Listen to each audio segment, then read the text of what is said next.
I'm not gonna lie, I think we're looking at Caitlin Clark's ad being one of the more viral things we've seen in a long, long time. Like if you look at the Instagram post on Nike, as far as I'm aware, the Instagram post has like 30 million views, which is, again, absolutely bonkers. Which is bonkers. It is bonkers to see that many posts, that many things from obviously Nike, that many views with Nike. The WNBA itself was forced to reckon with a new reality.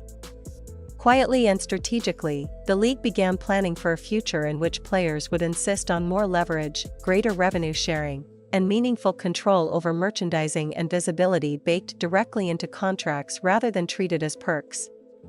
The Caitlin Clark logo moment made it clear that women's basketball could no longer be framed as a niche product. Fans proved they would show up and spend at a global scale. What made it remarkable was how organic the impact felt. Despite all the corporate machinery, people didn't buy the shirt because they were told to, they bought it because Clark had become a cultural force. Across Asia, her style and confidence inspired young players who saw a different model of excellence than traditional NBA norms, while in Europe, where women's sports have long been respected, the surge in demand validated what fans already knew. Even the counterfeits and secondary markets reinforced the story. Uncontainable demand doesn't just create chaos, it signals legitimacy, influence, and an undeniable shift in power within the sport. Hoping to get your hands on the Caitlin Clark version of Nike's Kobe Bryant sneaker, you're out of luck. They are out of stock. The WNBA star teamed up with Nike for a player edition of the Kobe 5 Pro Tro, decked out in Indiana Fever colors. You see them on your screen.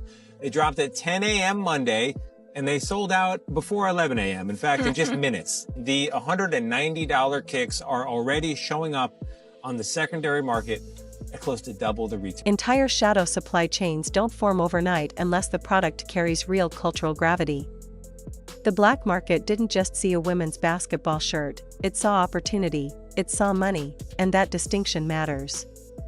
In the weeks after the launch, the story shifted from a website crash to a broader industry recalibration.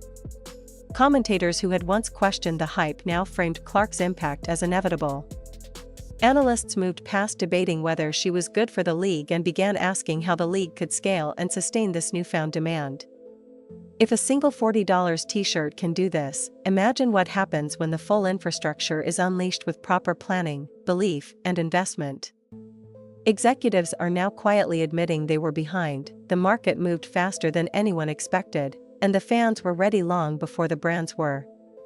Caitlin Clark didn't just meet the moment, she revealed how long the market had been waiting.